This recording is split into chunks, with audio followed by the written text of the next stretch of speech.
Hello my dear students, welcome back to our channel. क्या नाम है हम लोग के चैनल का? The gang war physics.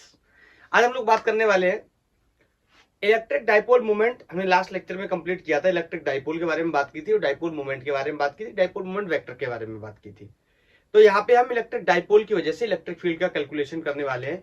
मे भी आपने पढ़ा हो eight the axis and perpendicular bisector पे, दो जगह पे करने वाले हैं। तो लास्ट लेक्चर में लाइट जाने की वजह से इनकन्वीनियंस हो गया था और मुझे एक क्वेश्चन कराना था डाइपोल मोमेंट के ऊपर, मैं करा नहीं पाया था। तो मैं उस क्वेश्चन को पहले यहाँ सॉल्व करा दूं। कुछ क्वेश्चन कुछ खास नहीं है, बस एक प्रैक्टिस के तौर पे एक क्वेश्चन कराना था।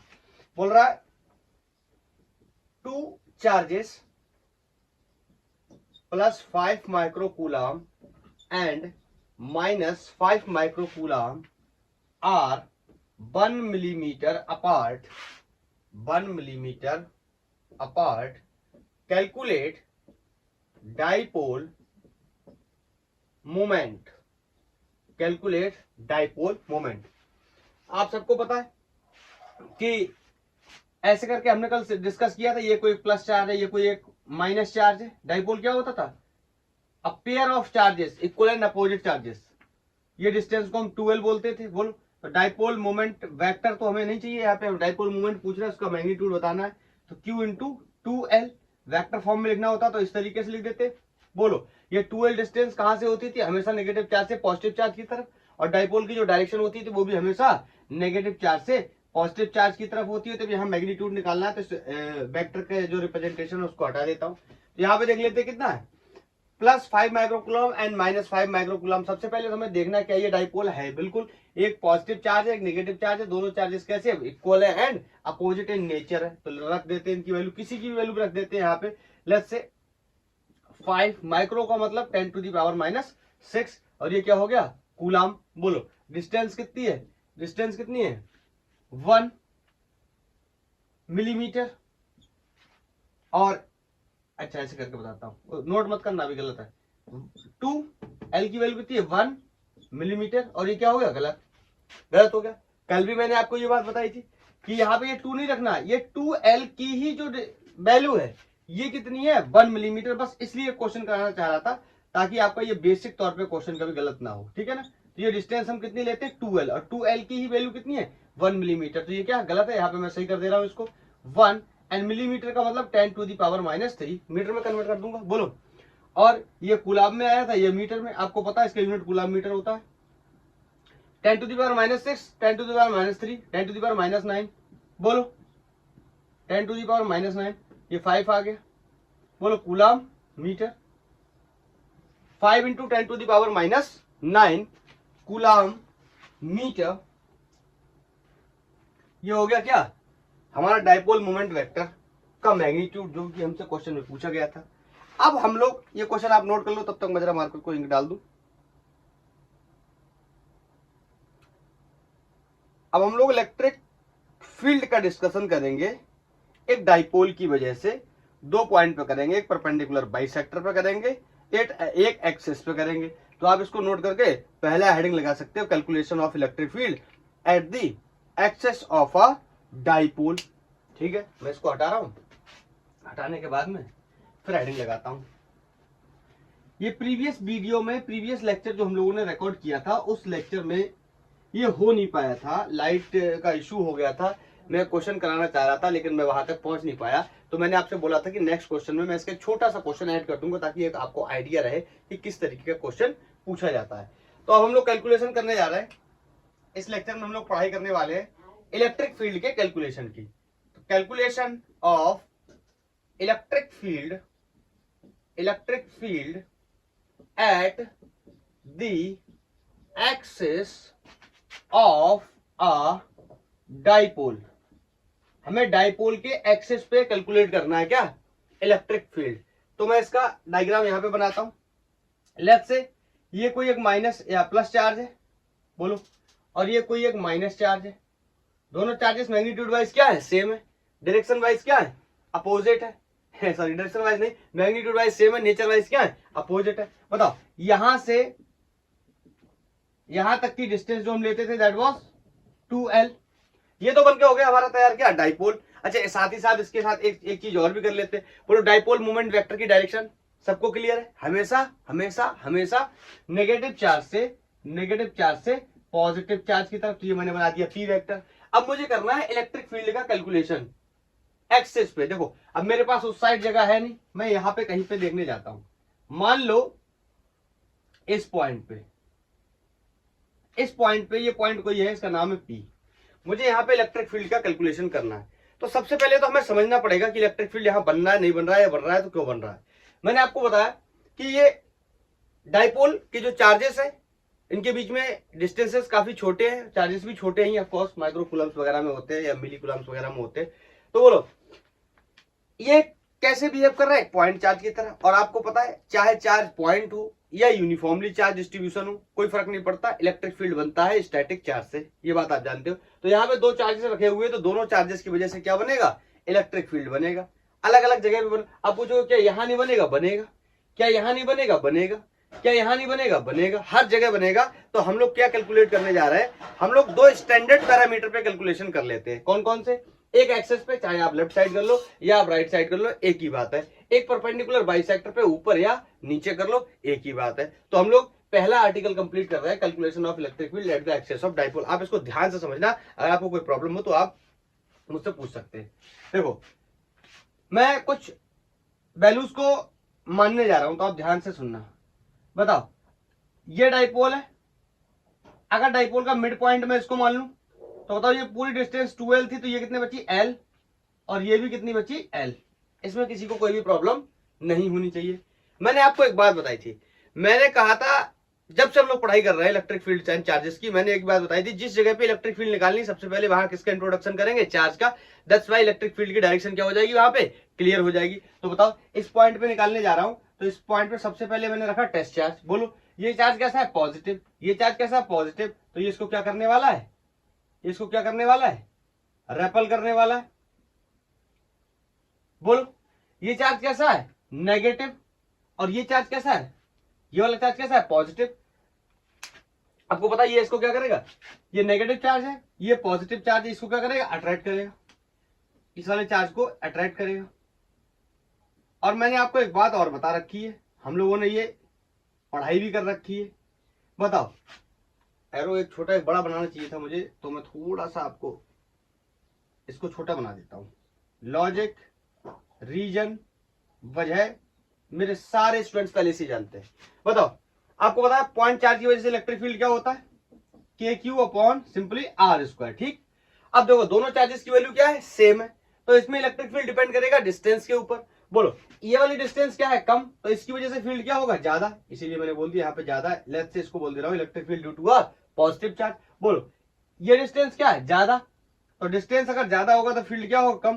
तो ये हो गया electric field due to the minus charge. बोलो तो बताओ कौन सा फील्ड ज्यादा होगा? प्लस चार्ज की वजह से फील्ड क्या होगा? ज्यादा होगा। और माइनस चार्ज की वजह से फील्ड क्या होगा? कम होगा। अगर आपसे पूछे यार नेट फील्ड क्या होगा, तो आप कहेंगे क्या? E net equal to E due to the plus charge minus E due to the minus charge. और आपसे कुछ ना सिर्फ इतना पूछा जाए कि क्या बचने वाला है, रिजल्टेंट फील्ड किधर बचने वाला, तो आपको पता है कि ई नेट इस डायरेक्शन में बचेगा। बोलो यहाँ पे किसी को कोई डाउट नहीं होना चाहिए। क्यों? क्योंकि पॉजिटिव चार्ज का जो फील्ड है वो बड़ा है, नेगेटिव चार्ज का जो फील्ड है वो छोटा है। तो ये छोटा है, इसमें से घट जाएगा, तो ये इस साइड में ही बचेगा। जो डोमिनेट करता है, जो सब्ट्रैक्शन का रिजल्ट आता है उसी के डायरेक्शन में आएगा। क्लियर है? अब मैं आपसे यहाँ से कुछ डायरेक्शन कुछ डिस्टेंसेस को भी मान लेता हूं। जैसे मैं आपसे बोलूं कि मान लो कि इस पॉइंट से, यहां से जो मिड पॉइंट है, इस मिड पॉइंट से ये जो फाइंडिंग पॉइंट है, इस फाइंडिंग पॉइंट तक का जो डिस्टेंस है, लेट्स से मैंने आर कंसीडर कर लिया। क्लियर? मैंने आर कंसीडर कर लिया। बोलो कोई डाउट है इसमें? नहीं होना चाहिए। देखो ये डिस्टेंस वगैरह तो हमें मानने ही पड़ेंगे ना, क्योंकि हम क्या कर रहे हैं? एक बेसिक एक्सप्रेशन ड्राइव कर रहे हैं, तो ये सब चीजें तो हमें माननी पड़ेंगी। बोलो तो ये डिस्टेंस को मैंने क्या कंसीडर कर लिया? आर कंसीडर कर लिया। अब मेरे को आप एक सवाल का जवाब देना। अब मैं ये ई नेट वाला जो फंक्शन है हटा दे रहा हूं, ये तो ऑटोमेटिक हमारे डेरिवेशन के अंदर आने ही वाला है। बोलो ये डिस्टेंस आर है, यहां से यहां तक की पूरी डिस्टेंस आर है, और इतनी डिस्टेंस क्या है? एल। ये देखो इतनी डिस्टेंस क्या? एल। तो मैं आपसे पूछूं क्या इतनी डिस्टेंस कितनी होगी? आप नहीं बता पाओगे। मैथमेटिक्स में अगर मैं बोलूं ये 5 है, ये 5 है, ये 2 है, तो ये आप कहोगे कितनी बची, 3। 3 का मतलब 5 माइनस 2, इसका मतलब ये पूरी डिस्टेंस थी r में से अगर मैं कितना घटा दूं, l। r में से अगर मैं l को निकाल दूं तो बताओ ये डिस्टेंस कितनी बचेगी, r माइनस l। और मान लो यहां से यहां तक की दूरी की जरूरत पड़ जाए, बोलो तो बहुत ही क्लियर है। ये इतनी कितनी है, r, और सॉरी ये इतनी कितनी है, l। यहां से यहां तक कितनी है, l। अरे आ रहा है ना, आना भी चाहिए। ये डिस्टेंस कितनी है, l। थोड़ा सा एरो बहुत ही गंदा बन गया है, साफ सोच करके सीधा बना देता हूं बढ़िया करके।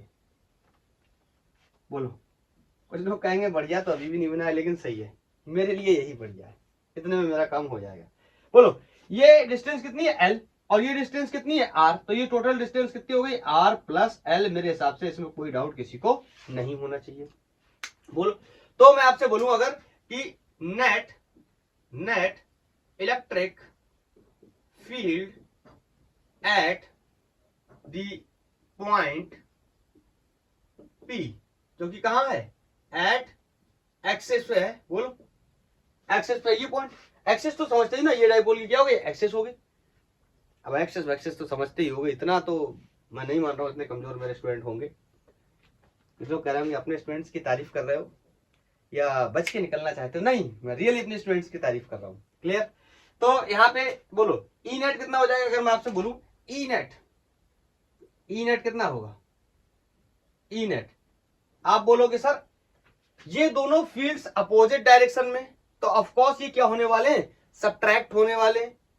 बोलो, और इनमें से बड़ा फील्ड कौन सा है, आप कहेंगे ये प्लस चार्ज के द्वारा क्रिएट किया गया फील्ड बड़ा फील्ड होगा, क्योंकि इसकी डिस्टेंस क्या है, कम है। और इस चार्ज से जो फील्ड बना होगा वो छोटा होगा, क्योंकि इसकी डिस्टेंस क्या है, ज्यादा है। क्योंकि electric field due to the point charge depend करता है K Q upon R square पे। तो के सेम है, कांस्टेंट है, क्यू भी इस क्वेश्चन में क्या है, सेम है। डिपेंडेंसी किसके ऊपर है, डिस्टेंस के ऊपर है। तो जिसकी डिस्टेंस ज्यादा उसका फील्ड क्या है, कम। जिसकी डिस्टेंस कम उसका फील्ड क्या है, ज्यादा। तो इसकी डिस्टेंस कम तो इसका फील्ड ज्यादा। इसका मतलब फील्ड ज्यादा होगा किसका, प्लस चार्ज का, माइनस फील्ड कम होगा due to the minus charge. ऐसा है। यहाँ पे Q1 या Q2 भी लिख सकते हैं, लेकिन हमारे पास आंसर बहुत ही क्लियर है कि Q1 Q2 ना लिख के हम प्लस और माइनस चार्ज लिख ले रहे हैं। ये प्लस का मतलब कुछ और मत समझना, माइनस का मतलब यहाँ मत कर देना ऐसे, ये माइनस माइनस के साथ मल्टीप्लाई करके प्लस कर दो, ऐसा मत कर देना। ये सिंपल डिनोशन है कि ये इलेक्ट्रिक फील्ड है due to the negative charge, ये इलेक्ट्रिक फील्ड है due to the positive charge. I think अरे मेरे सोना मोना, बोलो समझ गए होंगे नन्हे मुन्ने स्टूडेंट्स। बोलो पहले इसका क्या निकाल ले रहा हूँ, मॉडुलस निकाल ले रहा हूँ। वेक्टर फॉर्म में लिखना होगा, आपको पता क्या करना है, आर कैप का क्या कर देंगे, मल्टीप्लाई कर देंगे, हमारा आंसर बन जाएगा। तो ये हो जाएगा ई एन। बताओ ई एन को मैं क्या बोल सकता हूँ, नेट फील्ड। यहाँ पे जो है इसी को मैं एक्सेस पे भी तो बोल सकता हूँ। अरे ये पॉइंट कहाँ है, एक्सेस पे। तो बताओ electric field due to the positive charge कितना हो जाएगा, के क्यू। आपको पता है यहाँ पॉजिटिव और नेगेटिव चार्ज मैं यहाँ पे लेता नहीं हूँ, डायरेक्शन खुद से हम डिसाइड कर लेते हैं। हम तो डिसाइड कर चुके इसकी डायरेक्शन कहाँ है, ये लेफ्ट साइड। बोलो तो यहाँ पे मैं वैल्यू रख दूं। बताओ प्लस चार्ज की वजह से कितना डिस्टेंस है, तो बताओ कितना डिस्टेंस हो गया, कितना डिस्टेंस होगा। अरे इलेक्ट्रिक फील्ड में क्या रखते थे, ये इलेक्ट्रिक फोर्स में क्या रखते थे, direct distance, force distance between the two charges in case of force, और in case of field point charge से फाइंडिंग पॉइंट तक की डिस्टेंस लेते थे। तो ये पॉइंट चार्ज है प्लस वाला है, तो ये पॉइंट चार्ज है, इससे फाइंडिंग पॉइंट ये है, फाइंडिंग पॉइंट तक की डिस्टेंस कितनी, आर माइनस एल। और इसका क्या करना है हम लोग को, स्क्वायर। बोलो ये करना है हमें आर माइनस एल का होल स्क्वायर। आई थिंक ये बात क्लियर होगी। पॉइंट चार्ज से फाइंडिंग पॉइंट तक की डिस्टेंस लेते थे। बोलो माइनस चार्ज की वजह से कितना होगा, के क्यू अपॉन, बोलो डिस्टेंस स्पष्ट दिखाई दे रही, क्लियर। ये पॉइंट चार्ज है, ये फाइंडिंग पॉइंट है, तो पॉइंट चार्ज से फाइंडिंग पॉइंट तक की डिस्टेंस, ये तो आर हमने मिड पॉइंट से ले रखी थी, कहां से, मिड ऑफ द डाइपोल से ले रखी थी, और ये डिस्टेंस पहले से एल है। ये टोटल डिस्टेंस हो गई आर प्लस एल का होल स्क्वायर। बोलो अगर मेरे कोई स्टूडेंट ऐसे हैं जिन्हें ये बात नहीं समझ में आ रही है, या जो थोड़े से वीक स्टूडेंट है, तो उनको मैं यहां पर भी बता दे रहा हूं कि प्लस चार्ज की वजह से फील्ड कितनी होगी, के क्यू अपॉन आर स्क्वायर होती है। तो ये आर की वैल्यू यहाँ पे कितनी हो जाएगी, आर माइनस एल। कैसे हो जाएगी ये आपको बहुत क्लियर है। पॉइंट चार्ज से फाइंडिंग पॉइंट तक की दूरी, ये पॉइंट चार्ज से फाइंडिंग पॉइंट तक की दूरी। अगर बोलो मेरे से पूछा जाए डायरेक्शन बताओ, इसकी डायरेक्शन बताओ, तो मैं कह सकता हूं क्या, लेफ्ट साइड। डायरेक्शन भी लिख सकता हूं मैं क्या, लेफ्ट साइड। या कोई पॉइंट लिख लो आप, यहाँ ए लिख लो, यहाँ पी लिख लो, तो डायरेक्शन क्या हो जाएगी, ए पी वेक्टर। एक ही बात है, चाहे मैं लेफ्ट साइड लिख दूं चाहे ए पी वेक्टर लिख दूं, ये तो पता होना चाहिए, हम लोग बहुत दिन से डिस्कस कर रहे हैं। बोलो माइनस चार्ज की वजह से फील्ड कितना हो जाएगा, मैंने यहाँ शॉर्ट में, यहाँ तो मैंने डायरेक्ट लिख ही दिया, मैं यहाँ पे बता दे रहा हूँ, अगर इनको थोड़ा मोड़ा कंफ्यूजन भी है उनका क्लियर हो जाएगा। पॉइंट चार्ज की वजह से इलेक्ट्रिक फील्ड क्या होता है, K Q upon R square. यहाँ लिख लिया क्या, के क्यू, आर की value distance from point charge to the finding point. ये पॉइंट चार्ज है, पॉइंट चार्ज से फाइंडिंग पॉइंट यहाँ पे पता करना है, तो ये डिस्टेंस आर है, ये डिस्टेंस एल है, तो ये total distance R plus L, और उसका क्या करना है, स्क्वायर। तो जनरल रिलेशन क्या होता है, K Q upon R square. अब बताओ मैं आपसे पूछूं इसकी डायरेक्शन, मैं आपसे पूछूं इसकी डायरेक्शन इलेक्ट्रिक फील्ड की, तो देखो ये वाला चार्ज या ये वाला चार्ज इसको क्या कर रहा है, अपनी तरफ अट्रैक्ट कर रहा है, तो डायरेक्शन क्या हो गई बोलो, इसकी डायरेक्शन ये हो गई, माइनस चार्ज की वजह से यहाँ पे ऐसे बना दे रहा हूं, और प्लस चार्ज की वजह से इलेक्ट्रिक फील्ड का ये डायरेक्शन हो गया। तो आप इसको बोल सकते हो क्या, राइट साइड, राइट साइड। बोलो क्लियर है। या आप वेक्टर में लिखना चाहो तो लेट्स से ये कोई यहाँ पे कोई पॉइंट लिख लो, ऐसे बी पॉइंट लिख लो, बी पॉइंट बोलो, तो ये क्या है, पी पॉइंट, ये बी पॉइंट, ये पी पॉइंट है, ये बी पॉइंट, और डायरेक्शन क्या है, पी से बी की तरफ, इसका मतलब पी वी वेक्टर भी लिख सकते हैं हम। एक ही बात है, मैं विजिबिलिटी चेक कर लूं एक मिनट, यस विजिबल है। बोलो, तो ये एक्सप्लेनेशन मैंने आपको ऐसे बता दिया, आई थिंक क्लियर हो गया होगा। अब ये वैल्यूज को मैंने यहाँ पे रख दिया, आप ऐसे मान के चलो, ठीक है। सिंपली क्या करना है, इस पॉइंट पे ई नेट निकालना था, ई नेट की वैल्यू रख दी, तो ये बोलो ई एट एक्सिस कितना हो जाएगा। अगर मैं आपसे बोल दूं कि इसमें से मैं के और क्यू को कॉमन ले रहा हूं, तो के क्यू को मैंने बाहर ले लिया, कोई प्रॉब्लम आपको नहीं होनी चाहिए। बोलो, तो नीचे बचा कौन, 1 upon R minus L to the whole square minus 1 upon R plus L to the whole square. बोलो क्लियर, क्लियर। अब मैं इसमें से थोड़ी चीजों को हटा रहा हूं, ठीक है, मैं इस वाले फंक्शन को हटा रहा हूं ताकि मैं एक दो लाइन इधर और कैरी कर पाऊं। ये हटा दूं, नोट कर लो आप, नोट कर लो, नोट कर लो, 1 2 3 1 2 3 कर लिया, हटा रहा हूं, इसको हटा देता हूं। अब बताओ मैं क्या करूं, इन दोनों का क्या ले लूं, एलसीएम। एलसीएम लेना सबको आता होगा, जिन लोगों को नहीं आता है मेरे प्यारे स्टूडेंट्स इधर देखेंगे, एक्सेस पे इलेक्ट्रिक फील्ड, के क्यू को मैंने यहां कॉमन कर लिया। बोलो, जब किसी को नहीं पता होता एलसीएम क्या लेना है जबरा, तो दोनों को साथ में लिख लो, आर माइनस एल का होल स्क्वायर और ये आर प्लस एल का होल स्क्वायर। एलसीएम ले लिया, आर माइनस एल स्क्वायर से आर माइनस एल स्क्वायर चला जाएगा, तो यहां बचेगा आर प्लस एल का होल स्क्वायर। अरे ये तो आता ही होगा ना, यहाँ R minus L whole square से R minus L whole square चला गया, तो कौन बचा, R plus L square, are plus L whole square, तो मैंने ये लिख लिया, माइनस का साइन है तो माइनस का साइन कैरी कर लिया। बोलो अब कौन है, R plus L whole square, तो R plus L whole square से R plus L whole square चला गया, तो यहाँ क्या बचा, आर माइनस एल का होल स्क्वायर। थोड़ी मेरी राइटिंग खराब है, वैसे तो थोड़ा शब्द का यूज नहीं करना चाहिए, बहुत खराब है, लेकिन फिर भी थोड़ा ही बोलूंगा, अच्छा नहीं लगता मुझे ज्यादा बोल देता हूं तो, कि मेरी ज्यादा खराब है राइटिंग। ओके, अभी देखो क्या है, ये सिंपली a प्लस बी का होल स्क्वायर हो गया, ये a माइनस बी का होल स्क्वायर हो गया, इसको मैं एक्सपोज करने चला, तो के क्यू बताओ, इसको तो ओपन करना बहुत ही आसान है आपके लिए, आर प्लस एल स्क्वायर, तो बोलो R square plus L square plus 2RL, मतलब a square plus B square plus 2AB।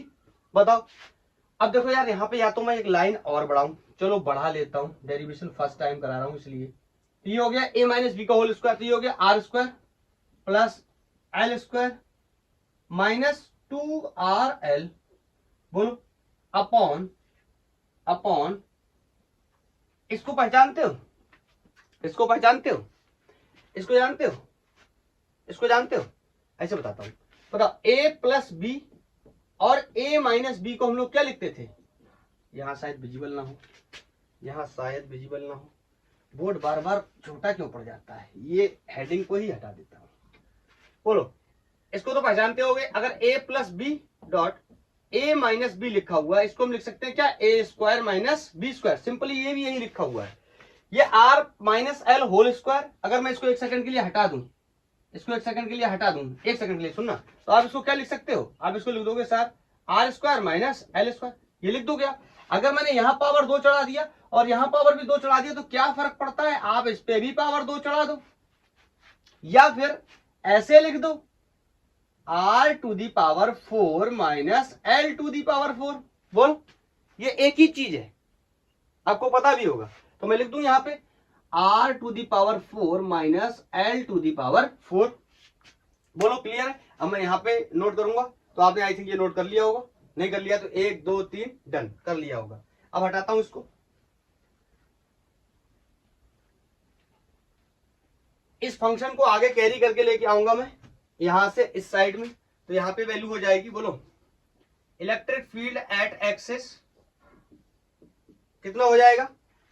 पहले तो इस पूरी वैल्यू को लिख लेता हूं, r² plus l² plus 2rl। अब बताओ, यहाँ पे ये माइनस है, अंदर मल्टीप्लाई होगा तो सारे जो साइन है वो पलट जाएंगे, जो प्लस के वो माइनस के हो जाएंगे, जो माइनस के वो प्लस के हो जाएंगे। तो बोलो r कैसा हो जाएगा, माइनस का r², l किसका है, प्लस का, ये भी किसका हो जाएगा, माइनस का। बोलो ये किसका है, माइनस 2rl है, तो ये कैसा हो जाएगा, plus 2rl। I think clear है। बोलो अपॉन r⁴ माइनस l⁴।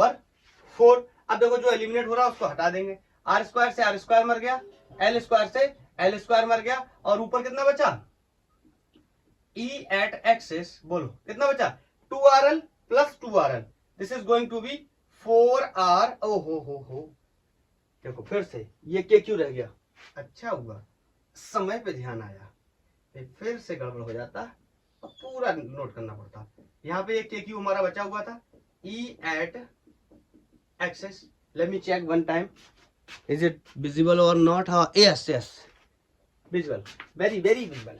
और बोलो, तो यहां से के क्यू को मैंने नोट कर लिया, और यहां से 2rl, यहां से 2rl, that is 4 times of rl। बोलो, और नीचे बचा r⁴ माइनस l⁴। मेरी बात को ध्यान से सुनना। अब कल मैंने आपको बताई थी एक बात, कल हम लोगों ने पढ़ाई करी थी कि डाइपोल मूवमेंट क्या होता है, Q इंटू 2L होता है, ये सबको पता है। तो मैं इसको इसके टर्म्स में लिखने जा रहा हूं। बोलो, अच्छा एक बात मैं आपको और बता दूं, वैसे तो यही रिजल्ट हो गया डाइपोल मोमेंट वेक्टर का।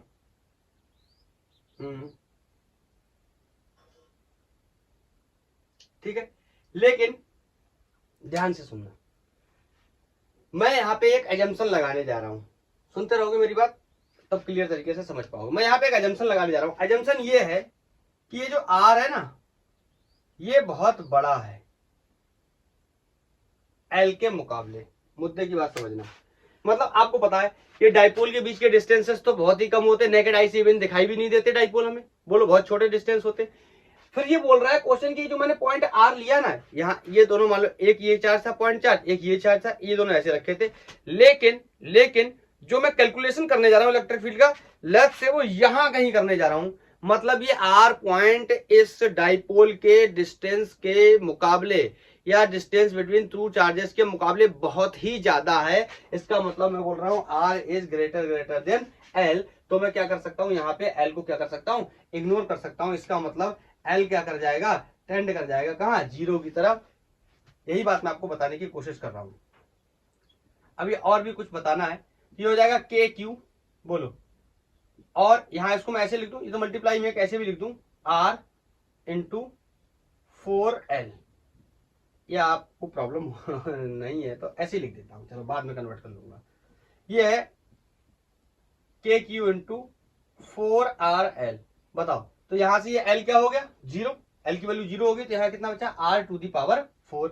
मतलब एक r ऊपर है, इससे क्या एक r चला जाएगा, तो यहाँ कितना बचेगा, 3। तो यहाँ पे मैं इस रिजल्ट को बनाने चला, e at axis will be equal to K Q into 4l upon R Q. पहले मैं विजिबिलिटी एक बार चेक कर लूं, क्या ये विजिबल है, है विजिबल। तो ये हो गया आर क्यू। बोलो, अब ये नोट कर लिया होगा, ये हटा रहा हूं।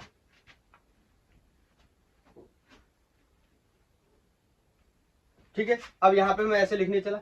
बताओ, मैं आपसे कहूं कि डाइपोल मोमेंट की वैल्यू कितनी होती है, क्यू इंटू 2l, सब लोगों को पता है।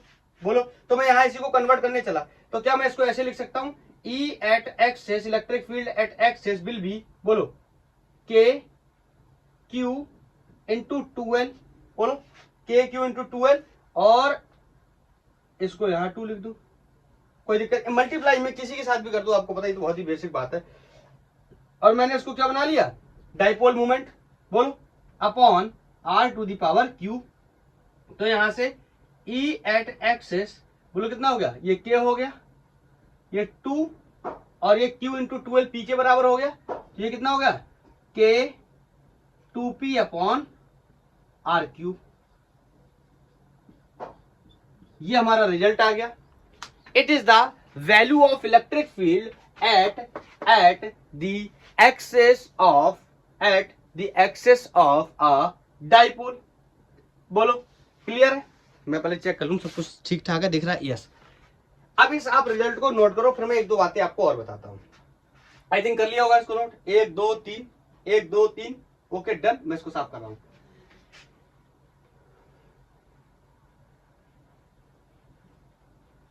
अरे यार एक गलत चीज साफ कर दी मैंने, एक गलत चीज साफ कर दी, वो मैं यहाँ पे नोट कर दे रहा हूं। E at axis will be equal to K Q into 4RL upon R square minus, sorry R to the power 4 माइनस L टू द पावर 4। इसको जाके देखो आप, पहले मैं देखूं ये कैमरे में विजिबल है उस साइड में, है।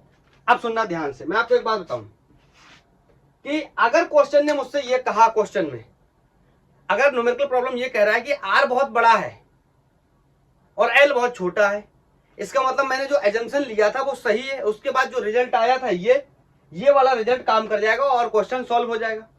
लेकिन वो अगर ऐसा नहीं बोल रहा है, जैसे लेट्स से कि दो चार्जेस के बीच में जो डिस्टेंस है 2L है, उसकी वैल्यू मान लो 10 एंगस्ट्रॉम है। एंगस्ट्रॉम का मतलब होता है 10 टू द पावर -10 ऑर्डर का, और मुझसे कह रहा है मैं 1 मीटर दूर एक पॉइंट ले रहा हूं जहां पे मुझे इलेक्ट्रिक फील्ड का कैलकुलेशन करना है, तो ये 1 मीटर बहुत बड़ा डिस्टेंस है इन फ्रंट ऑफ एंगस्ट्रॉम। ये बात आपको समझ में आनी चाहिए।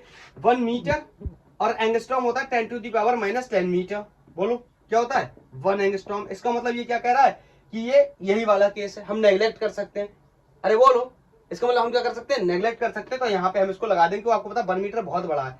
ये क्या है, पॉइंट लगाना, फिर जीरो लगाना, कितने 9 जीरो, उसके बाद 1, 0.000000000, 1 2 3 4 5 6 7 8 9, ये है 1 एंगस्ट्रॉम की वैल्यू। ये 1 एंगस्ट्रॉम की वैल्यू है, तो ये इसके सामने क्या है, नेग्लेक्जिबल। तो ये रिजल्ट काम कर जाएगा। क्वेश्चन प्रॉब्लम सॉल्व करते वक्त ये ध्यान रखना है, वरना नीट IIT के क्वेश्चन में फंसा लेगा। बोलो क्लियर? अगर ऐसा नहीं है, अगर ऐसा है तब तो सही है, ये वाला रिजल्ट सिंपली काम कर जाएगा। अगर उसने बोला कि डाइपोल की लेंथ से 10 सेंटीमीटर है और हम जो पॉइंट लेने जा रहे हैं वो 2 मीटर की दूरी पे लेने जा रहे हैं, तो ये वाली बात वैलिड नहीं होगी। 10 सेंटीमीटर को 2 मीटर के सामने नेग्लेक्ट नहीं कर सकते, तब क्वेश्चन यहां से सॉल्व होगा, तब क्वेश्चन यहां से सॉल्व होगा। K into Q into 4L upon R to the power 4 माइनस L टू द पावर 4। हाँ, आप चाहो तो इसको भी थोड़ा बहुत कन्वर्ट कर सकते हो डाइपोल मोमेंट वेक्टर के टर्म्स में। यहां से आप Q इंटू 2L बना सकते हो और इसमें 2 से मल्टीप्लाई कर सकते हो, तो ये कितना हो जाएगा, K 2P, बोलो, और यहां कौन बचेगा, R, तो K 2PR upon R to the power 4 माइनस L टू दी पावर 4। ये हमारा एक फाइन रिलेशन हो जाएगा। इसको ड्राइव करने के बाद देखो, K मैंने ऐसे लिख लिया और Q ऐसे लिख लिया, और ये 4RL है, तो 4RL को मैंने 2L लिख लिया और उसको 2 से मल्टीप्लाई कर दिया। आप समझ रहे हो मैं ऐसा क्यों कर रहा हूं, मुझे डाइपोल मोमेंट बनाना है। तो ये बन गया Q into L dipole moment, इसकी वैल्यू मैंने यहाँ P लिख दी। बोलो 2P, ये 2 यहां से कैरी कर लिया, Q इंटू L की वैल्यू P लिख दी, R बचा, यहाँ इसको लिख दिया मैंने। क्यों ऐसा कर लिया, क्योंकि मैं इसको क्या कर रहा हूं, इग्नोर नहीं कर रहा हूं। इसका मतलब है दोनों वैल्यू जो है डाइपोल मोमेंट वेक्टर के बीच का जो डिस्टेंस है, या डाइपोल के बीच का जो डिस्टेंस है, या दो चार्जेस के बीच का जो सेपरेशन है और फाइंडिंग पॉइंट है, वो एक सेम ऑर्डर या काइंड ऑफ सेम ऑर्डर में है। मतलब 1 सेंटीमीटर में, 1 मीटर में, या दोनों सेंटीमीटर में, या दोनों मीटर में, 1 सेंटीमीटर में, 1 मिलीमीटर में, तो इनको इग्नोर हम नहीं कर सकते। तब हम क्वेश्चन को यहां से सॉल्व करेंगे। मैं अभी से बता रहा हूं ये बात, अब नहीं आगे चल के आप फंस जाएंगे और आप बार बार इस फॉर्मूले को ढूंढेंगे और वहां पे ये वाला फॉर्मूला लगेगा नहीं, और आप लगाएंगे और MCQ में क्वेश्चन होगा तो पहला आंसर वही दिया होगा जो आपका आ रहा होगा, और क्या हो जाएगा, गलत। अरे बोल भाई, फंसेगा तो नहीं ना, अब नहीं फंसना चाहिए, मैंने बता दिया है। बोल क्लियर? यस सर, बिल्कुल क्लियर है। अभी मैं सब कर देगा, पूरा सॉल्व करेगा रे तेरा स्टूडेंट। बोल भाई, बोल भाई। अब सुनना, मैं डायरेक्शन के बारे में थोड़ा बताने जा रहा हूं। आप देखो, अभी यहां पे मैंने जब नेट डायरेक्शन निकाला तो ये इलेक्ट्रिक फील्ड एक्सेस पे इसका नेट डायरेक्शन क्या आया, इस साइड में। बोलो, ये आया था, हम लोगों ने डिस्कस भी किया था। बोलो, ये आया था। और डाइपोल मोमेंट वेक्टर का डायरेक्शन हमेशा क्या होता है, हमेशा क्या होता है, माइनस चार्ज से प्लस चार्ज की तरफ, तो उसका भी डायरेक्शन यही है। बोलो, ये डायरेक्शन हो गया किसका। अब यहां पे बना रहा हूं, इसका मतलब ये मत समझ लेना, मतलब ये है कि सिंपली इसकी डायरेक्शन क्या है, माइनस चार्ज से प्लस चार्ज की तरफ, इसका एरो किस तरफ रहेगा, लेफ्ट साइड में। और इलेक्ट्रिक फील्ड का भी यहाँ डायरेक्शन किस साइड में बच रहा है, लेफ्ट साइड में, तो इसका एरो भी क्या रहेगा, लेफ्ट साइड में। तो बोलो, electric field at the axis and dipole moment vector दोनों की डायरेक्शन क्या रहने वाली है, सेम रहने वाली है, एक ही डायरेक्शन में रहने वाली है। अगले केस में उल्टा हो जाएगा, इसलिए मैं आपको बता रहा हूं। इसका मतलब in case of axis, in case of axis, हम जब एक्सिस का कैलकुलेशन करते हैं, in case of axis, in case of axis का मतलब कि when we are calculating the value of electric field at the axis of a dipole, the direction of net electric field, net electric field and dipole movement vector will be always in same direction। अरे left side याद मत कर लेना, in same direction. क्यों left side याद मत कर लेना, एक सेकंड रुको, मैं उल्टा करता हूं, इस माइनस चार्ज को इस साइड लाता हूं, प्लस चार्ज को उस साइड ले जाता हूं, फिर देखते हैं क्या होता है। अब ये सारी चीजें नहीं लिखूंगा मैं, क्योंकि मुझे अब सिर्फ डायरेक्शन बतानी है। तो प्लस चार्ज को मैंने इधर कर लिया, अरे प्लस चार्ज तो आई थिंक पहले भी इधर था, इधर मैंने माइनस चार्ज कर लिया, इधर मैंने प्लस चार्ज कर लिया। बोलो, इनको 2l डिस्टेंस से सेपरेट कर दिया, इधर तो मैंने देख लिया था। अब मैं यहाँ पे सिर्फ डायरेक्शन निकालने जा रहा हूँ, बाकी तो सब चीज मुझे क्लियर है, मैं एक्सप्रेशन भी निकाल चुका हूँ। बोलो, यहाँ पे रखूंगा क्या, टेस्ट चार्ज। बोलो, ये कैसा चार्ज है, पॉजिटिव, ये इसको क्या करेगा, रिपल। और बोलो, रिपल्सन भी क्या होगा, ज्यादा। अरे बोल भाई, रिपल्सन ज्यादा होगा क्योंकि डिस्टेंस क्या है, कम। ये कैसा है, माइनस चार्ज, ये क्या करेगा, अट्रैक्ट। बोल, ये क्या करेगा, ये क्या करेगा, अट्रैक्ट। बता भाई। तो ये हो गया electric field due to the minus charge. बता, ये बड़ा है, ये छोटा है, तो बोल नेट फील्ड किधर बचने वाली है, इस साइड में, ई नेट इस साइड में बचने वाली है। बोलो, राइट साइड में बचने वाली है। और डाइपोल मूवमेंट वेक्टर की डायरेक्शन हमेशा माइनस चार्ज से प्लस चार्ज की तरफ। तो बोलो, इस बार इलेक्ट्रिक फील्ड, जो नेट इलेक्ट्रिक फील्ड है वो राइट साइड है, और डाइपोल मूवमेंट वेक्टर भी कहां है, राइट साइड है। समझ गया, इसलिए मैंने नहीं लिखा यहाँ पे लेफ्ट साइड होगा, मैंने क्या लिखा है, सेम होगा। अब यहाँ दोनों क्या हो गए, राइट साइड हो गए। क्लियर। तो लेफ्ट या राइट नहीं याद रखना है, हमें याद रखना है कि electric field vector and dipole moment vector in case of axis, जब हम एक्सेस पे इलेक्ट्रिक फील्ड का कैलकुलेशन कर रहे हैं तो इन दोनों की डायरेक्शन क्या होगी, सेम होगी। बोलो, कोई प्रॉब्लम नहीं होनी चाहिए इसमें। क्लियर है।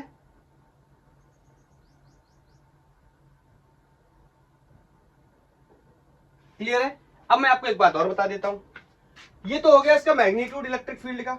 अगर इस इलेक्ट्रिक फील्ड का मुझे लिखना हो क्या, वेक्टर, तो आपको पता है इसके ऊपर मुझे लगाना पड़ेगा क्या, वेक्टर।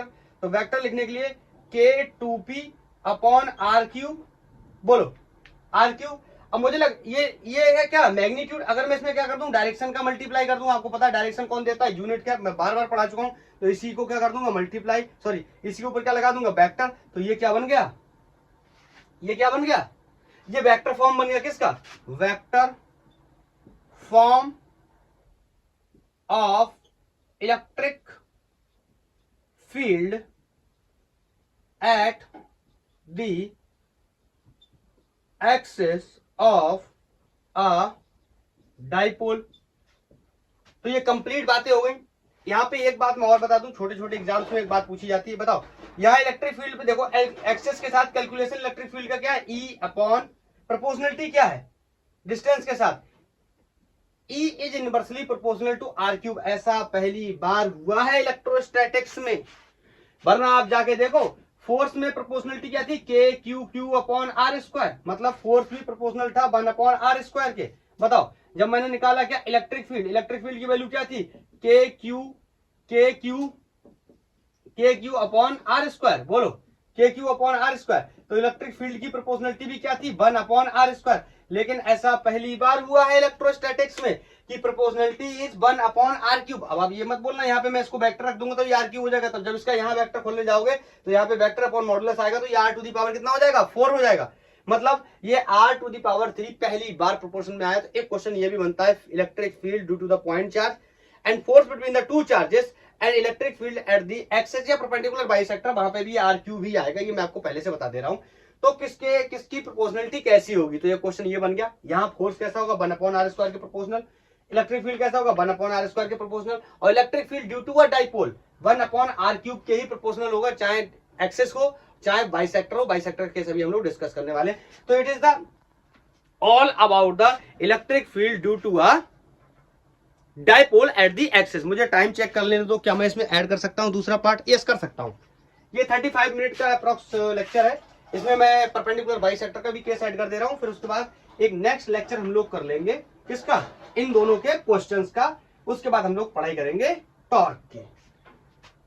तो मैं अब दूसरा पार्ट इसका सॉल्व करने जा रहा हूं। वैसे तो इसके 3 पार्ट होते हैं, सही बात तो ये है।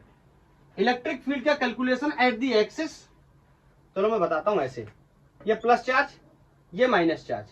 तो एक बार इलेक्ट्रिक फील्ड कैलकुलेट कर लो यहाँ कहीं, मतलब एक्सिस पे या यहाँ कहीं, एक ही बात। एक बार परपेंडिकुलर बाइसेक्टर पे यहाँ कहीं या फिर यहाँ कहीं, एक ही बात है। ये तो होगा स्टैंडर्ड रिजल्ट। एक बार होता है इलेक्ट्रिक फील्ड का कैलकुलेशन एट एनीवेयर, मतलब कहीं पर भी कैलकुलेट करना, चाहे यहाँ हो चाहे यहाँ हो चाहे यहाँ हो, मतलब समझे स्टैंडर्ड पैरामीटर को छोड़ के। स्टैंडर्ड क्या है, एक तो एक्सिस पे हो गया ये एक पहला स्टैंडर्ड, एक परपेंडिकुलर बाइसेक्टर पे हो गया ये दूसरा स्टैंडर्ड। अब इन दोनों स्टैंडर्ड को छोड़ के इसके बीच में यहाँ कहीं या इसके बीच में यहाँ कहीं या यहाँ कहीं या यहाँ कहीं, मतलब किसी एक एंगल थीटा पे अगर ध्यान से देखो तो इस केस में एंगल कितना है, 0, और इस केस में एंगल कितना हो जाएगा, 90। तो एंगल ना तो 0 हो और ना ही क्या हो, 90 हो। तो कोई एक जनरल रिलेशन ड्राइव करना है। लेकिन ये सिलेबस में मुझे कम दिखाई देता है या दिखाई उतना देता नहीं है। लेकिन अगर आप लोग को चाहिए तो आप लोग मुझे बता सकते हो, मैं उसको भी ड्राइव कर दूंगा। अभी फिलहाल अभी के लिए मैं 2 ही रिजल्ट ड्राइव कर रहा हूं, एक एक्सिस पे और दूसरा परपेंडिकुलर बाइसेक्टर पे। और एक्सिस का केस हम लोग कंप्लीट कर चुके हैं, बिल्कुल क्लियर कर चुके हैं, किसी को कोई डाउट नहीं होना चाहिए। नेक्स्ट केस है calculation of electric field, calculation of electric field due to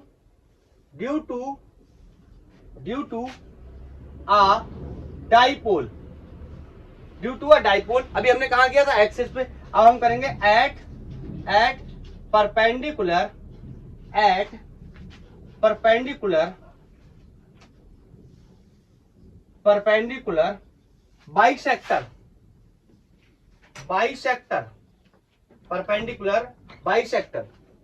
ध्यान से सुनना, एक बार एक्सप्लेनेशन कर दिया ना, अब दूसरे में हमारे लिए ज्यादा टाइम नहीं कंज्यूम करेगा।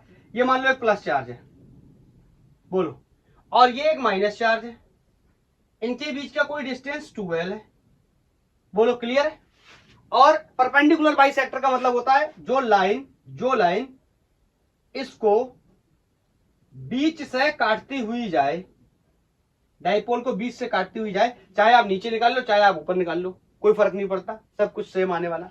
तो मैं मान लो ऊपर निकाल लेता हूं, इस पॉइंट पे लेट्स से ये कोई पॉइंट P है, इस पॉइंट पे परपेंडिकुलर बाइसेक्टर पे कोई एक पॉइंट है, उस पॉइंट पे मुझे इलेक्ट्रिक फील्ड का कैलकुलेशन करना है।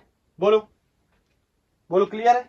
अब मैं क्या करता हूं, कुछ चीजें मान लेता हूं जैसे डिस्टेंस वगैरह। तो मैं मान लेता हूं ये परपेंडिकुलर बाइसेक्टर से ये जो डिस्टेंस है ये कोई R डिस्टेंस है, और ये डिस्टेंस कितनी रह गई, L। ये डिस्टेंस भी कितनी रह गई, L। बोलो, R ना मान के इसको मैं बाई मान लेता हूं ऊपर की तरफ, ठीक है, कोई प्रॉब्लम नहीं है, मानने से क्या फर्क पड़ता है। अब बताओ ये पॉइंट P है, इस पॉइंट पे मुझे निकालना है इलेक्ट्रिक फील्ड। तो बताओ सबसे पहले क्या इंट्रोड्यूस करूंगा, बार बार मैं आपको बताता हूं, यहाँ टेस्ट चार्ज लेके आऊंगा। क्या दिखाई दे रहा है, ज्यादा छोटा तो नहीं लिखा है मैंने, नहीं, अब थोड़ा सा छोटा लग रहा है मुझे, पता नहीं क्यों। तो मैं यहाँ पे एक टेस्ट चार्ज रखने आया जिसका नाम था क्या, प्लस Q0। यहाँ टेस्ट चार्ज रखेंगे। बोलो, मैं बहुत बार आपको एक बात बता चुका हूँ कि टेस्ट चार्ज रखने से हमारा डायरेक्शन क्या हो जाएगा, क्लियर। तो बताओ ये कैसा है, पॉजिटिव चार्ज, ये भी कैसा है, पॉजिटिव चार्ज। और आपको पता है ये इसको क्या करेगा, रिपल करेगा इस तरीके से। ये लेक्चर फर्स्ट में ही हम डिस्कस कर चुके हैं, कि जो रिपल्सन या अट्रैक्शन होता है ये हमेशा लाइन ज्वाइनिंग पे ही होता है, आड़ा बेड़ा टेढ़ा अट्रैक्ट या रिपल नहीं करता। किसने बताया था? गुलाम सर ने। क्लियर है? तो ये हो गया electric field due to the positive charge. बोलो बताओ, ये चार्ज कैसा है? नेगेटिव। ये चार्ज कैसा है? पॉजिटिव। तो ये इसको क्या करेगा? अट्रैक्ट करेगा, और ये इस तरह बनेगा कुछ अट्रैक्शन। बोलो, ये हो गया electric field due to the minus charge. और इस बार ये ई प्लस चार्ज की वजह से, ये ई माइनस चार्ज की वजह से इन दोनों का वैल्यू भी क्या होने वाला है? सेम। पूछो क्यों? पूछो क्यों? पूछो क्यों? बोलो, ये डिस्टेंस यहां से यहां तक और ये डिस्टेंस यहां से यहां तक क्या रहने वाली है? सेम। और electric field due to the point charge K Q upon R square होता है। ये बात सबको पता है। के फिक्स है, क्यू फिक्स है, सेम चार्जेस है अपोजिट मैग्नीट्यूड के, सॉरी सेम मैग्नीट्यूड के अपोजिट नेचर के चार्ज है। ये डिस्टेंस भी इस बार क्या हो गई? इसका मतलब ये पूरा ई ही क्या हो गया? सेम। इसका मतलब पॉजिटिव चार्ज का और नेगेटिव चार्ज की वजह से जो इलेक्ट्रिक फील्ड आने वाले इन दिस केस क्या होने वाले? सेम। मैं आपसे बोलूं, अगर ये एंगल थीटा है तो आपको पता है यहां पर मैं कोई भी लाइन बनाऊं, अरे ये तो सबको पता होगा ना, अगर ये एंगल थीटा तो यहां पर मैं अगर ये लाइन बनाऊं तो ये भी एंगल थीटा, ये भी एंगल थीटा, ये भी एंगल थीटा, ये भी एंगल थीटा। बोलो, मैं ऐसे बताता हूं बहुत बेसिक, ताकि मेरे हर एक स्टूडेंट को समझ में आए कि मैं ये ऐसा क्यों कर रहा हूं। क्लियर? तो बताओ, ये एंगल क्या हो गया? थीटा। क्लियर है? बोलो, ये एंगल अगर थीटा तो ये वाला एंगल भी क्या हो गया? बोलो, थीटा। इतना तो पता है। अब इसके बताओ क्या बनेंगे? कंपोनेंट। अब ये पॉइंट पी को मैं इधर शिफ्ट कर दे रहा हूं, और ये जो चार्ज की हुए ना इसको मैं हटा दे रहा हूं। इसका काम खत्म हो गया, हम समझ गए डायरेक्शन क्या है। बताओ, तो इसके क्या बनेंगे? कंपोनेंट। मैंने बार बार बताया, यहां से मैंने एंगल लिया तो बताओ इसके दो कंपोनेंट बनेंगे। मतलब ये किसमें? 2D में। ये ऐसे है 2D में, तो एक कंपोनेंट x के लॉन्ग आएगा, एक कंपोनेंट y के लॉन्ग आएगा। बोलो, ये एंगल थीटा तो ये वाला कंपोनेंट क्या हो जाएगा? e का cos थीटा, जो भी वैल्यू आए। बोलो, ये वाला क्या हो जाएगा? e का sin थीटा। तो लिखना शुरू करूं तो ये वाला कंपोनेंट क्या हो गया? e cos theta. बोलो, किसकी वजह से? पॉजिटिव चार्ज की वजह से। बोलो, इसका परपेंडिकुलर कंपोनेंट अगर मैं बनाऊं, आपको एक बात मैंने बहुत पहले से बता रखी है कि दोनों कंपोनेंट हमेशा एक दूसरे के परपेंडिकुलर होते हैं। तो बताओ, एक कंपोनेंट तो ये बन गया, किसका? इस वाले का। एक कंपोनेंट ये बन गया, तो दूसरा आएगा इसका परपेंडिकुलर। और दूसरा परपेंडिकुलर या तो ऐसे आ सकता है या फिर ऐसे आ सकता है ऊपर की तरफ। और आपको मैंने क्लियरली बताया कि हम क्या देखते हैं? इंपैक्ट देखते हैं। इसका इंपैक्ट कैसा है? ऊपर की तरफ है। मतलब ये कंपोनेंट तो आगे होगा और एक कंपोनेंट कहां होगा? ऊपर। अगर ये ऐसा होता तो एक कंपोनेंट कहां होता? नीचे। एक कंपोनेंट कहां होता? लेफ्ट में। इसका मतलब इसका दूसरा कंपोनेंट यहां आने वाला। अब इसको मैं हटा देता हूं हेडिंग को, ताकि यहां पे मैं अपनी वैल्यूज को क्लियर कर पाऊं। तो यहाँ पे हो जाएगा E due to the positive charge, और इसका कौन सा कंपोनेंट आ जाएगा? Sine theta. बोलो बोलो बोलो बोलो, ये बात clear? Explanation is very necessary. Derivation तो हो ही जाएगा, नहीं तो आपको याद करना पड़ेगा डेरिवेशन। मैं नहीं चाहता मेरा कोई भी स्टूडेंट डेरिवेशन को याद करे। बोलो, आप समझो, ये हो गया। अब ये वाला जो इलेक्ट्रिक फील्ड है, इसके भी दो कंपोनेंट बनेंगे। जो बोलो, इसका इंपैक्ट ऐसा है कुछ। बोलो, यहां से एंगल बना रहा है क्या? थीटा। तो अगेन इसके दो कंपोनेंट होंगे। यहां से एंटी क्लॉकवाइज एंगल बन रहा है, मैं बार बार बता चुका हूं ये बात आपको। तो ये वाला कंपोनेंट कौन सा हो जाएगा? Cos theta. माइनस चार्ज की वजह से तो ई का माइनस का कॉस थीटा। माइनस का मतलब यहाँ माइनस कुछ और मत समझना, यहाँ ये है electric field due to the negative charge, उसका क्या आ गया? Cos theta. अब बोलो, इसका परपेंडिकुलर बनाना पड़ेगा। इसका परपेंडिकुलर दो ही हो सकते हैं, या तो ये हो सकता है या तो ये हो सकता है। अब इंपैक्ट देखो कहां की तरफ है? नीचे की तरफ इंपैक्ट है। इसका मतलब नीचे की तरफ इंपैक्ट है, तो एक कंपोनेंट तो एक्स में आएगा, दूसरा माइनस वाई में आएगा। मतलब इसका परपेंडिकुलर दूसरा कौन सा बनने वाला है? ये वाला। इसका नाम क्या हो जाएगा? Electric field due to the negative charge, और इसका क्या बन जाएगा? ये साइन थीटा। तो यहां पे मैंने बना दे रहा हूं। बोलो, ये बन गया electric field due to the negative charge, उसका कौन सा? Sine theta component. पहले मैं चेक कराऊं फोटो ज्यादा गंदा तो नहीं हो गया? नहीं, उतना भी नहीं हुआ है, सही है। एक्सप्लेनेशन करना है तो थोड़ा बहुत तो गंदा होगा ही। बोलो बोलो बोलो, ये सब हट गया। अब देखो, यहां से वेरी क्रिस्टल क्लियर एक बात मैं आपको बता दे रहा हूं। ऊपर की तरफ जो वैल्यू है, मतलब वाई डायरेक्शन में या प्लस वाई डायरेक्शन में जो इलेक्ट्रिक फील्ड की वैल्यू है वो कितनी है? E sine theta due to the positive charge. और नीचे की तरफ वैल्यू कितनी है? E sine theta due to the negative charge. और आपको पता है इस केस में ई की वैल्यू क्या आने वाली है? सेम। क्यों? फिर से मैं बता दे रहा हूं, के क्यू अपॉन आर होता है। K Q upon R square ई की वैल्यू होती है। के फिक्स होता है, क्यू इस क्वेश्चन में फिक्स है, और डिस्टेंस भी ये वाली डिस्टेंस और ये वाली डिस्टेंस क्या होगी? सेम। मैं चाहूं तो उसकी वैल्यू भी लिख सकता हूं। अगर मैं मान लू ये दूरी क्या है? आर है। ये डिस्टेंसेस क्या है, आर, तो आर की वैल्यू भी आपको पता है कितनी होगी, L square plus by square का क्या रूट। अरे ये सब तो पता है ना। हाँ तो यहां से बताओ ये और ये मैग्नीट्यूड वाइज क्या है सेम, डायरेक्शन वाइज क्या अपोजिट, तो यहां से ये क्या हो जाएंगे, दोनों कंपोनेंट कैंसिल हो जाएंगे। तो मैं यहां काटने के बजाय मैंने आपको यहां एक्सप्लेन करके बता दिया। बोलो बोलो बोलो। अब मैं ये अपना हेडिंग हटा दे रहा हूं, हेडिंग आप लोगों ने लगा लिया होगा। बोलो। तो मैं आपसे कहूं बताओ, net electric field in Y direction, बोलो कितना हो जाएगा, जीरो। ई वाई कितना हो जाएगा, जीरो। मैं यहां पे लिख दे रहा हूं, ई वाई कितना हो जाएगा, जीरो। वाई में कोई भी इलेक्ट्रिक फील्ड नहीं होगा। अब ये मुझे दोबारा से रिकॉर्ड करना पड़ रहा है, इसमें प्रॉब्लम हो गई। ये देखो, आप देखोगे पूरा डेरिवेशन क्लियर है, हो चुका है, हम लोग ऑलमोस्ट रिजल्ट के पास है, लेकिन आप सोचोगे अचानक से ऐसा कैसे हो गया। एक्चुअली क्या होगा, मैं रिकॉर्ड कर रहा था, करता चला गया और मुझे पता ही नहीं चला कि मोबाइल का स्टोरेज फुल हो गया। अब मोबाइल का स्टोरेज फुल हो गया, वीडियो वहीं से कट हो गया और मैंने पूरा ड्राइव कर लिया, ऑलमोस्ट ड्राइव हो गया था। मैं देखने गया था कि बस क्या क्या चल रहा है उसमें, और उसी में सब कहानी खराब हो गई। तो मैं क्या करता हूँ, फिर से इसको साफ करता हूँ और हम लोग जहाँ पे थे मैंने चेक कर लिया है एक्चुअली वीडियो की कहाँ तक मैं बता पाया हूँ, उसके बाद से मैं दोबारा से कैरी करता हूँ। क्या करोगे, प्रॉब्लम तो प्रॉब्लम है, होती रहती है। हाँ यहाँ तक हम लोगों ने डिस्कस कर लिया था। ये वाला कंपोनेंट नहीं लिखा इसमें। बताओ, इलेक्ट्रिक फील्ड मैंने बताया आपको कि बाई डायरेक्शन में कितना हो गया, जीरो हो गया। क्यों जीरो हो गया, क्योंकि electric field due to the positive charge and electric field due to the negative charge, दोनों की वैल्यू सेम है अपोजिट डायरेक्शन में। इस वजह से वाई डायरेक्शन का फील्ड क्या हो गया, कैंसिल आउट हो गया, कोई भी फील्ड बाई डायरेक्शन में नहीं बचा। अब एक्स डायरेक्शन की बात कर लेते हैं। एक्स डायरेक्शन की बात करें तो इस ई का कंपोनेंट मैंने बनाया था, इधर आया क्या, ई का कॉस थीटा, इसका परपेंडिकुलर आया था ई का साइन थीटा, और इस ई का बनाया तो इस ई का बताओ इधर क्या आ जाएगा, एक कॉस थीटा, इधर क्या आ जाएगा साइन थीटा। तो कॉस थीटा वाला भी मैं मेंशन कर दे रहा हूं। You electric field due to the minus charge, उसका क्या कंपोनेंट हो जाएगा, कॉस थीटा। बोल क्लियर। अब आप कहोगे तो मैं आपसे बोलूं कि इलेक्ट्रिक फील्ड इन एक्स डायरेक्शन में कितना हो जाएगा, तो मैं आपसे पूछूं electric field net electric field in x direction, that will be E net will be equal to 2E cos theta।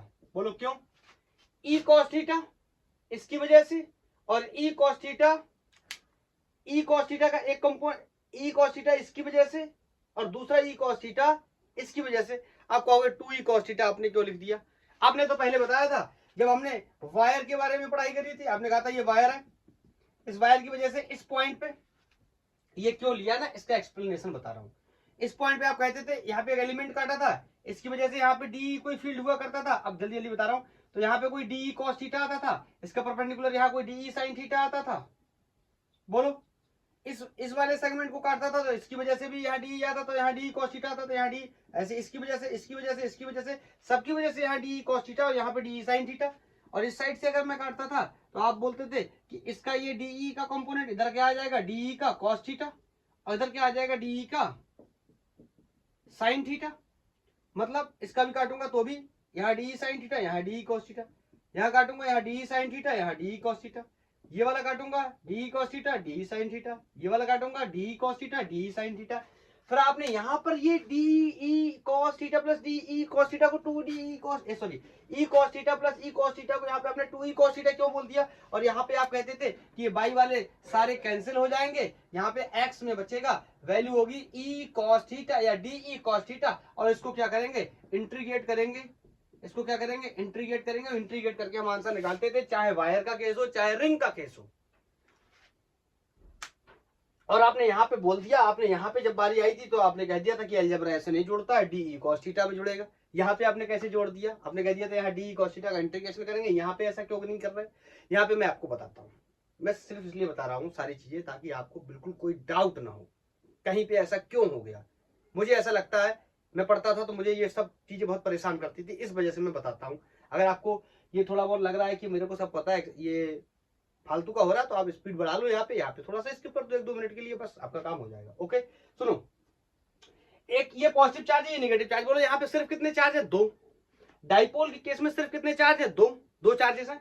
तो पॉजिटिव चार्ज की वजह से यहां बन गया एक ई का साइन थीटा, और यहाँ पॉजिटिव चार्ज की वजह से बन गया ई का कॉस थीटा, और इस नेगेटिव चार्ज की वजह से यहां बन गया ई का कॉस थीटा, और यहां बन गया ई का साइन थीटा। साइन थीटा वाले कंपोनेंट कैंसिल आउट हो गए, यहां बचा ई का कॉस थीटा पॉजिटिव चार्ज की वजह से, और ई का कॉस थीटा नेगेटिव चार्ज की वजह से। चार्जेस सिर्फ कितने हैं? 2। तो मैंने सिंपली दोनों को ही क्या कर दिया? ऐड कर दिया। अगर चार्जेस यहाँ पे इन्फिनिटी होते तो मैं यहाँ पर भी क्या करता? इंटीग्रेट करता, लेकिन सिंपल 2 चार्जेस की वजह से 2 कंपोनेंट बने, और दोनों कंपोनेंट को क्या कर दिया? ऐड कर दिया। अब क्लियर है सर? अब सर बिल्कुल क्लियर है, जरूरत से ज्यादा क्लियर है। बोलो दिमाग में क्लियर या दिमाग से क्लियर? दिमाग में क्लियर होना चाहिए, दिमाग से क्लियर नहीं। बोलो अब यहाँ पे इसको हम लोग एक्सपेंड कर लेते हैं, और मैं इसको हटा देता हूं, यहाँ पे एक चीज मुझे और लिख देता हूं साथ ही साथ। बोलो ये अगर आर है, इस आर की वैल्यू मुझे लिखनी हो तो मैं कितनी लिख दूंगा? आर की वैल्यू, अरे पाइथागोरस थ्योरम से, square of by plus square of this L. बोलो इसकी पावर, या इसका रूट लगा सकता हूं, या इसी को मैं जरूरत पड़ने पे by square plus L square की पावर हाफ भी लिख सकता हूँ, या कुछ भी लिख सकता हूँ, या इसको आर स्क्वायर को मैं ऐसे भी लिख सकता हूँ ना, by square plus L square. ये डिपेंड करेगा मुझे किस तरीके की रिक्वायरमेंट है। बोलो डिपेंड करेगा किस तरीके की क्या है रिक्वायरमेंट है। तो आप इस डेरिवेशन को तब तक आगे कैरी करो, मैं भी बताता हूँ 1 मिनट में। थोड़ा सा जरा मार्कर को खाना खिला दूं, बिना खाना खाए ये भी काम नहीं करेगा। बोलो तो यहाँ पे देखो इलेक्ट्रिक फील्ड मैंने बोला क्या? ई एन, या बोल दो आप एक्स डायरेक्शन में, या एक ही बात है, चाहे एक्स डायरेक्शन बोल दो चाहे एन इलेक्ट्रिक फील्ड नेट बोल दो, या मैं इसी को बोल दूं electric field at perpendicular bisector. इस ई का मतलब परपेंडिकुलर फील्ड नहीं है, ये परपेंडिकुलर बाइसेक्टर पे है। ओके तो यहाँ पे 2 ई की वैल्यू कितनी होती है? K Q upon R square, और आर स्क्वायर क्या होता था? Distance from the point charge to the finding point. यहां से यहां तक की डिस्टेंस को आर बोला है, यहां से यहां तक की डिस्टेंस भी क्या है? आर। दोनों केसेस में वैल्यू क्या है? सेम है। तो मैंने यहां सिंपली लिख लिया क्या? R square. जरूरत पड़ने पे आर स्क्वायर की वैल्यू मैं ये रख दूंगा, या आर की जरूरत पड़ गई तो इसकी वैल्यू मैं ये रख दूंगा। बोलो क्लियर है? अब बोलो cos theta. Cos theta simply क्या होता है?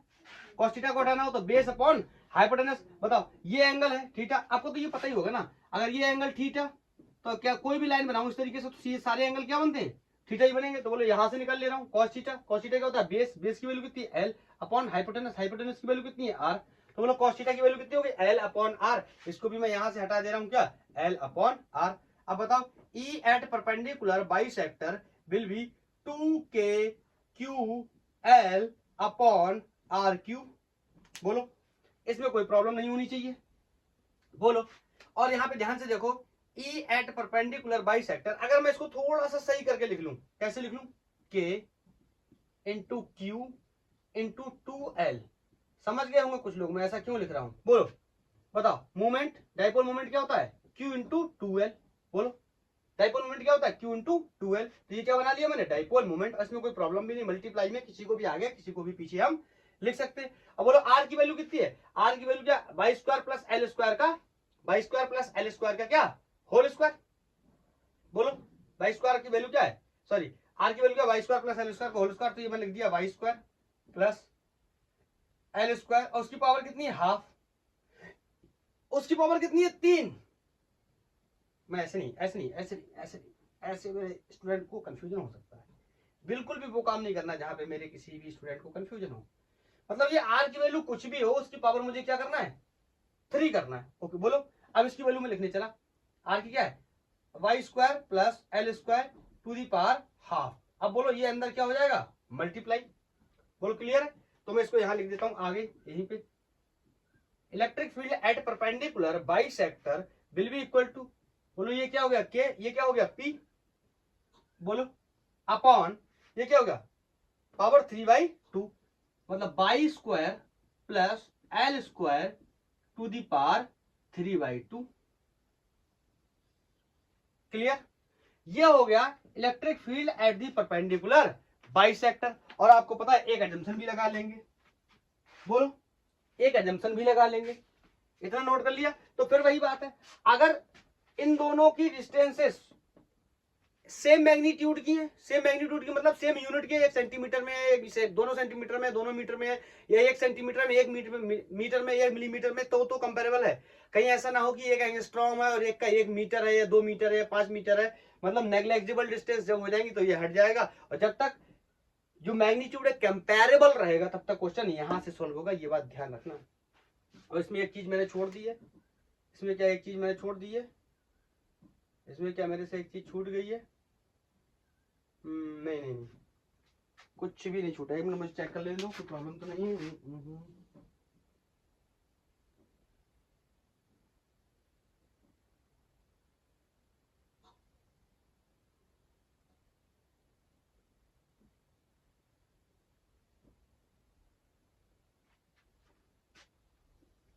ठीक है, कोई प्रॉब्लम नहीं है। ओके, अब मैं इसको यहां से हटाता हूं, ऊपर लिखता हूं, सब कुछ ठीक है। इस वाले को बोलो, अगर मैं आपसे फिर से वही वाला एजम्पशन लगा दूं, मैं बोल दूं ये जो पॉइंट मैंने लिया है कौन, y, अब ये यहाँ पे y बचेगा, तो आप यहाँ इस y से x से r से परेशान होने की कोई जरूरत नहीं, ये सिर्फ मानी हुई वैल्यू है, तो इनमें परेशान होने की कोई जरूरत नहीं। मैं बोल सकता हूं इंग्लिश में लिख के बताता हूं, पॉइंट P इज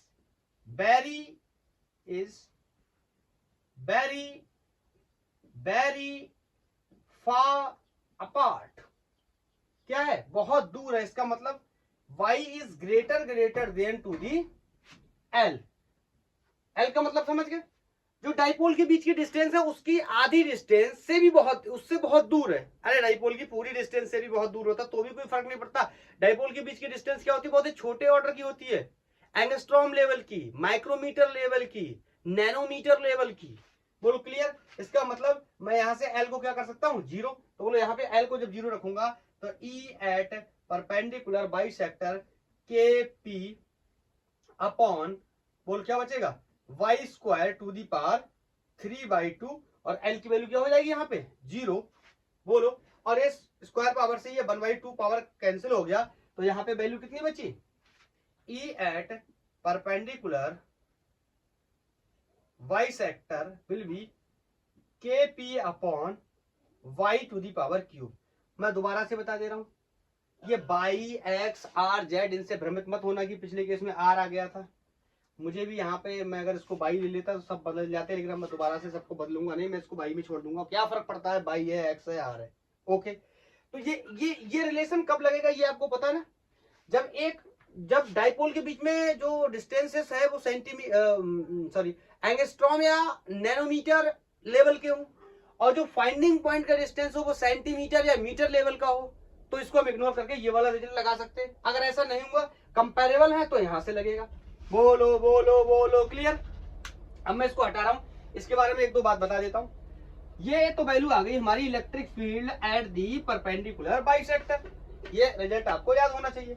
अब बताओ, ये स्केलर लिखा है, अगर मुझे इसका क्या बनाना है, वेक्टर बनाना है, ऑफ कोर्स, तो मैं क्या कर दूंगा, electric field at perpendicular bisector K P upon Y cube. बोलो वाई क्यूब, वाई क्या है, डिस्प्लेसमेंट वेक्टर, अभी जो क्या है डिस्टेंस है। अगर इसका मैं डिस्प्लेसमेंट वेक्टर बना दूं और आपको पता है यहाँ क्या कर दूं, वाई कैप से क्या कर दूं, मल्टीप्लाई, तो ये क्या हो जाएगा, वेक्टर। तो यहां पर भी क्या लगा दिया मैंने, एरो। तो कुछ लोग जो नए, मैं फिर से बता दे रहा हूं, वाई कैप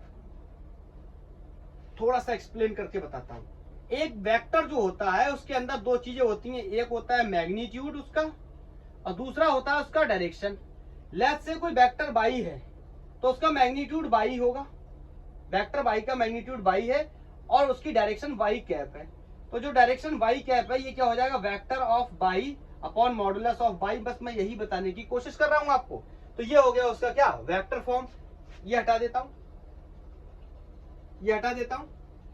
ये हो गया वेक्टर फॉर्म। बोलो, अगर इसको और भी एक्सपेंड करना हो आपने, तो आप इसको और भी एक्सपेंड कर सकते हो कि केपी अपॉन वाई क्यूब, और बोलो इस बाई कैप को क्या लिख सकते हो, vector of by upon modulus of by. तो 3 मॉडुलस पहले से, एक मॉडुलस और हो जाएगा, 4 मॉडुलस हो जाएंगे। बोलो कितने मॉडुलस हो जाएंगे, 4, तो इसकी पावर 4 हो जाएगा, और ये वाई वेक्टर हो जाएगा। आप कहोगे सर आपने पिछले केस में नहीं बताया था, एक बार बता तो रहा हूं एक्सप्लेन करके, ये बहुत बार बता चुके हैं हम लोग। लेकिन आपको ये याद रखना यहाँ प्रोपोर्शनलिटी क्या है, देखो ई की प्रोपोर्शनलिटी फिर से कितनी आई है 1//क्यूब। मतलब जब मैंने पिछले केस में भी आपको बताया था कि जब हम डाइपोल के केस में इलेक्ट्रिक फील्ड की बात करेंगे तो वहां पे प्रोपोर्शनलिटी डिस्टेंस के साथ 1/r³। r³ का मतलब x³ या r³ कोई क्या है, डिस्टेंस है। बोलो क्लियर है? ये सारी बातें मेरे हिसाब से क्लियर होनी चाहिए। और कब लगाना है ये एक्सप्रेशन, कब नहीं लगाना ये भी मैं आपको बता चुका हूं। अब मैं इसको हटा के थोड़ा सा डाइपोल मोमेंट वेक्टर और नेट इलेक्ट्रिक फील्ड के वेक्टर की डायरेक्शन को क्लियर कर लेते हैं, क्या रिलेशन होगा, उसके बाद हम इस लेक्चर को क्लोज कर सकते हैं। बोलो, यहां से मैंने इसको हटाया। अब ध्यान से समझना, नेट इलेक्ट्रिक फील्ड कहां बचता है, इस साइड में। बोलो, ये वाला कंपोनेंट तो कैंसिल हो गया, तो किधर बचा, देखो ये हो गया नेट इलेक्ट्रिक फील्ड का डायरेक्शन। मेरे हिसाब से कोई दिक्कत तो नहीं है। बोलो, ये हो गया।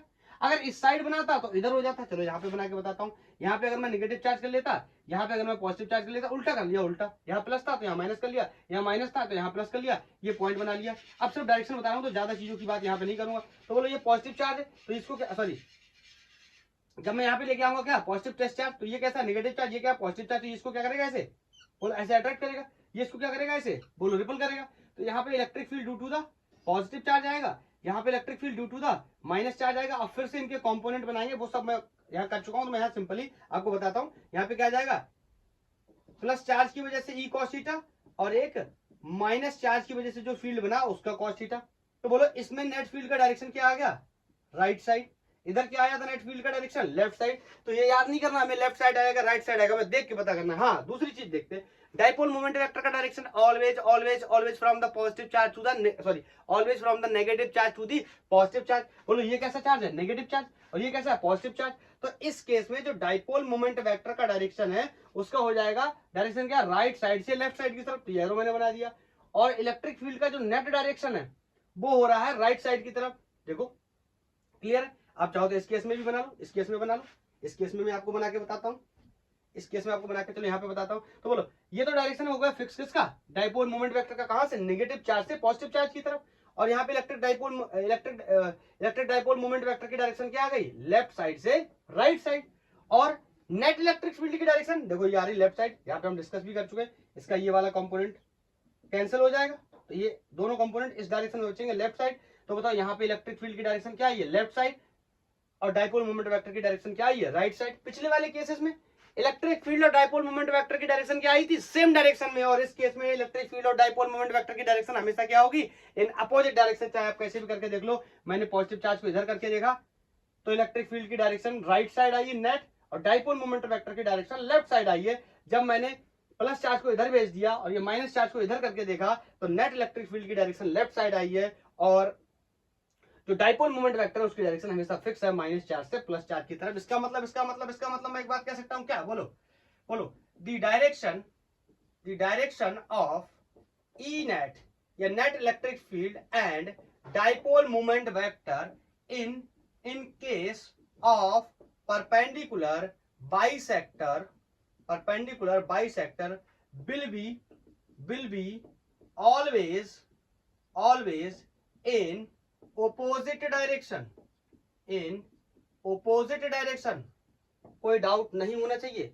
एक्सेस के केस में क्या था, सेम। ये भी एक नंबर के हमारे सवाल एमसीक्यू में ये भी क्वेश्चन बनता है, नीट या जेई में भी क्वेश्चन पूछे जाते हैं, या हमारे बोर्ड एग्जाम्स में भी क्वेश्चन पूछे जाते हैं कि डायरेक्शन बताइए डाइपोल मोमेंट वेक्टर और इलेक्ट्रिक फील्ड का इन केस ऑफ एक्सेस या इन केस ऑफ परपेंडिकुलर बाइसेक्टर। मैंने एक्सप्लेनेशन के साथ क्लियर किया है। बोलो, अब चाहो आपकी मर्जी है, याद करो ये एक्सप्लेनेशन को समझो। बोलो, मेरे हिसाब से समझना ज्यादा जरूरी है। क्लियर है, तो डायरेक्शन क्लियर हो गई, ये सब क्लियर हो गया। अब मैं हटाता हूँ इस फोटो को और एक बात और बताता हूँ, फिर उसके बाद इस लेक्चर को हम लोग ऑफ करेंगे। बताओ, electric field at the axis of dipole कितना आया था, दैट वाज K2P/R³। बोलो, electric field at the perpendicular bisector के, बोलो क्या हो गया, KP/, अब आप कहोगे R³ क्यों लिख रहे हैं, X³ लिखो। तो R³ X³ तो मैं आपको पहले बता चुका हूं, इसका कोई मतलब नहीं। ये सिंपली क्या है, पॉइंट 4 से फाइंडिंग पॉइंट तक की डिस्टेंस है। इस केस में भी वो बाई चांस मैंने पता नहीं बाई लिख लिया, तो फिर मैंने बाई को ही कैरी करता है, वो लेके चला गया, नहीं अलग अलग करता बाद में आके, तो आपको कंफ्यूजन होता। आप समझना, मैं यहाँ पे परपेंडिकुलर बाइसेक्टर और एक्सेस के केस में रिलेशन बनाने वाला हूं। अगर ध्यान से देखो तो ये 2 गुना दिख रहा होगा। अगर बोलो इसकी वैल्यू आप x मान लो, तो इसकी वैल्यू सिंपली कितनी हो जाएगी, 2 टाइम्स ऑफ x। अरे यार ये तो समझ ही रहे होगे ना, ये इतनी वैल्यू ये क्या है, अरे कहोगे क्या बना दिया ये या ऐसे समझ लो ई एट एक्सेस, बोलो मैं इसको ऐसे लिख सकता हूँ, 2 को बाहर निकाल लूं के पी अपॉन आर क्यूब। अरे बोलो बोलो बोलो, इसमें तो कोई डाउट नहीं होना चाहिए। बोलो ई एट एक्सेस, बोलो यही वैल्यू किसकी है, ई एट परपेंडिकुलर बाइसेक्टर, ये मैंने पहले से लिख रखा है, इसका मतलब 2 टाइम्स ऑफ परपेंडिकुलर बाइसेक्टर। ये भी एक क्वेश्चन हो गया, ये भी एक क्वेश्चन हो गया, ये भी पूछा जाता है। या फिर इसकी मदद से हम न्यूमेरिकल प्रॉब्लम्स को भी सॉल्व करेंगे। हमसे इलेक्ट्रिक फील्ड की वैल्यू कैलकुलेट करवा लेगा बाइसेक्टर पे, हमसे कह देगा एक्सेस पे कितना होगा बताओ, ये एक्सेस पे करवा लेगा, हमसे कह देगा बाइसेक्टर पे कितना होगा ये बताओ।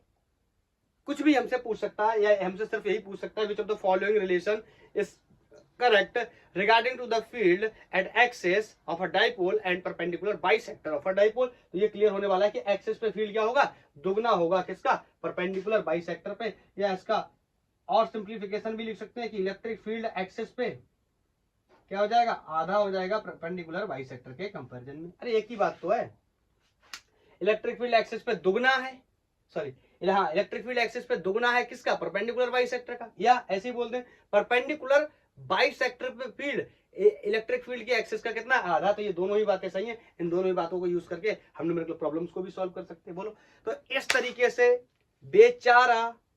बेचारा कौन, electric field at the axis of dipole and perpendicular bisector of the dipole खत्म होते हुए दोनों इंपॉर्टेंट डेरिवेशंस भी हमने कवर कर लिए। ये बोर्ड के पॉइंट ऑफ व्यू से तो काफी इंपॉर्टेंट है।